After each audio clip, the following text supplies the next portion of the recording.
요즘 이런 생각이 들지 않으십니까? 계단 몇 층만 올라가도 숨이 차고 예전에는 가볍게 들던 물건이 요즘은 유난히 무겁게 느껴집니다. 밥은 잘 먹는데 왜 이렇게 기운이 없는지 이상하게 느껴질 때도 있습니다. 많은 분들이 이런 변화를 단순히 나이가 들어서 생기는 일이라고 생각합니다. 하지만 만약 이 증상이 단순한 노화가 아니라 이미 근육이 줄어들고 있다는 신호라면 어떻게 생각하시겠습니까? 실제로 전문가들은 근육 감소가 시작되면 몸 전체 건강이 함께 약해질 수 있다고 말합니다. 더 놀라운 사실이 있습니다. 많은 분들이 운동도 하고 영양제도 챙겨 먹고 단백질도 먹고 있습니다. 그런데도 근육은 계속 줄어듭니다. 왜 이런 일이 생기는 걸까요? 사실 많은 사람들이 열심히 챙겨 먹고 있는데도 근육이 계속 줄어드는 진짜 이유를 모르고 있습니다.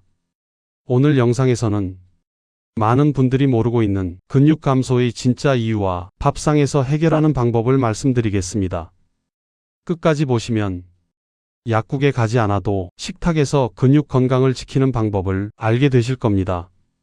지금 간단한 테스트 하나 해보겠습니다. 혹시 지금 의자에 앉아 계신다면 손을 짚지 않고 한번 일어나 보세요. 그리고 다시 천천히 앉아 보십시오.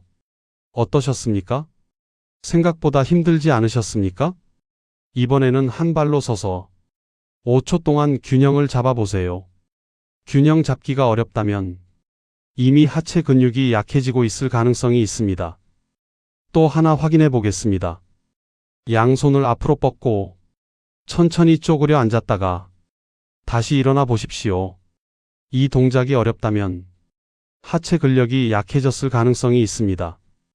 또 다른 테스트도 있습니다. 제자리에서 30초 동안 천천히 걸어 보십시오. 몸이 쉽게 흔들리거나 균형이 잡히지 않는다면 근육 약화가 시작되었을 수 있습니다. 많은 분들이 이렇게 말씀하십니다. 예전에는 쉬웠는데 요즘은 왜 이렇게 힘들지? 맞습니다. 근육은 우리가 느끼지 못하는 사이 조금씩 줄어들고 있습니다. 제가 진료실에서 가장 많이 듣는 이야기가 있습니다. 선생님, 밥도 잘 먹는데 왜 이렇게 힘이 없을까요? 74세 한 어르신이 이렇게 말씀하셨습니다. 예전에는 시장도 혼자 다녔는데 요즘은 집 앞 슈퍼도 가기 힘들어요. 그래서 식단을 확인해 보았습니다. 밥도 드시고 반찬도 드시고 식사량도 부족하지 않았습니다. 하지만 한 가지 문제가 있었습니다. 단백질 섭취가 매우 부족했습니다. 하루 필요량의 절반 정도였습니다.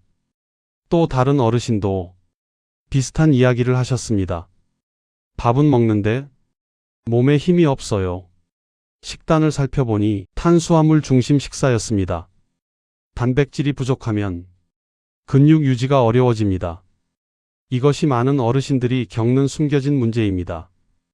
사실 우리 몸의 근육은 30대부터 매년 약 1%씩 감소합니다.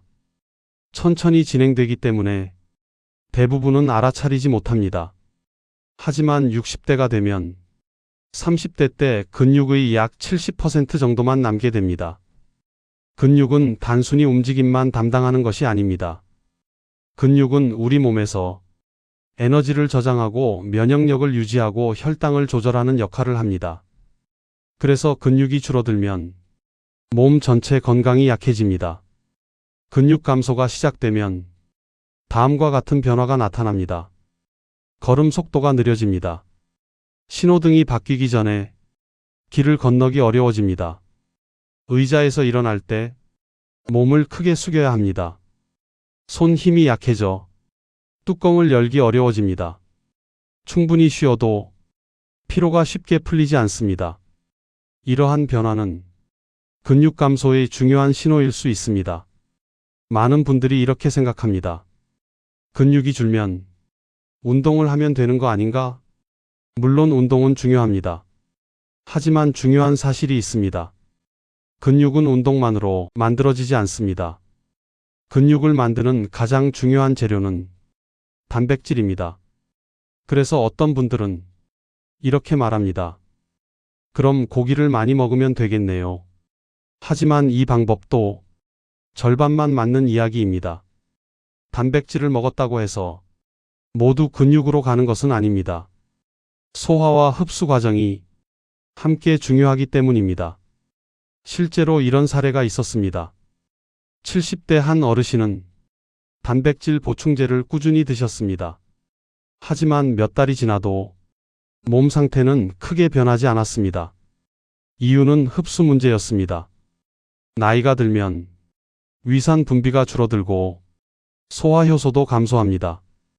그래서 같은 양의 단백질을 먹어도 흡수되는 양이 줄어듭니다. 그래서 많은 분들이 단백질을 먹어도 효과가 없다고 느낍니다. 70대 한 어르신은 단백질 보충제를 꾸준히 드셨습니다. 하지만 몇 달이 지나도 몸 상태는 크게 변하지 않았습니다. 이유는 흡수 문제였습니다. 나이가 들면 위산 분비가 줄어들고 소화 효소도 감소합니다. 그래서 같은 양의 단백질을 먹어도 흡수되는 양이 줄어듭니다. 그래서 많은 분들이 단백질을 먹어도 효과가 없다고 느낍니다. 그래서 중요한 것은 효율적인 단백질 섭취입니다. 제가 진료하면서 효과를 많이 본 식품이 있습니다. 3가지를 말씀드릴게요. 건새우, 황태, 검은콩. 건새우 한 줌에는 약 15g 이상의 단백질이 있습니다. 황태는 단백질 밀도가 매우 높은 식품입니다. 검은콩에는 단백질과 항산화 성분이 풍부합니다. 이 3가지 식품에는 공통점이 있습니다. 단백질과 함께 근육에 필요한 영양소가 들어 있습니다. 건새우는 칼슘이 풍부합니다. 황태는 필수 아미노산이 풍부합니다. 검은콩은 항산화 성분이 풍부합니다. 음식 궁합도 중요합니다. 건새우는 시금치와 함께 먹으면 좋습니다. 황태는 무와 함께 먹으면 좋습니다. 검은콩은 들기름과 함께 먹으면 좋습니다. 또 단백질 식사 후 바로 커피를 마시는 습관은 피하는 것이 좋습니다. 72세 박순례 어르신은 처음에는 지팡이를 짚고 걸으셨습니다. 하지만 식단을 바꾸었습니다. 건새우, 황태, 검은콩, 이 3가지를 꾸준히 드셨습니다. 3개월 후 지팡이 없이 산책을 시작하셨습니다. 또 다른 어르신도 비슷한 변화를 경험했습니다. 처음에는 집 앞 산책도 힘들었지만 몇 달 후 계단을 오를 수 있게 되었습니다. 작은 변화가 건강 회복의 시작이 되었습니다. 근육 감소는 단순히 나이 때문만은 아닙니다. 많은 경우 영양 문제 때문입니다. 다행히도 근육은 어느 나이에서도 회복될 수 있습니다. 중요한 것은 단백질 섭취, 올바른 식품 선택, 꾸준한 관리입니다. 오늘 말씀드린 3가지 식품, 건새우, 황태, 검은콩, 이것만 기억하셔도 근육 건강을 지킬 수 있습니다. 지금부터 관리하면 10년 전 활력을 되찾는 것도 가능합니다. 몸은 나이를 먹어도 회복할 수 있는 능력을 가지고 있습니다. 그리고 그 시작은 오늘의 식탁에서 시작됩니다. 100세까지 건강하세요. 100세 튼튼 연구소였습니다.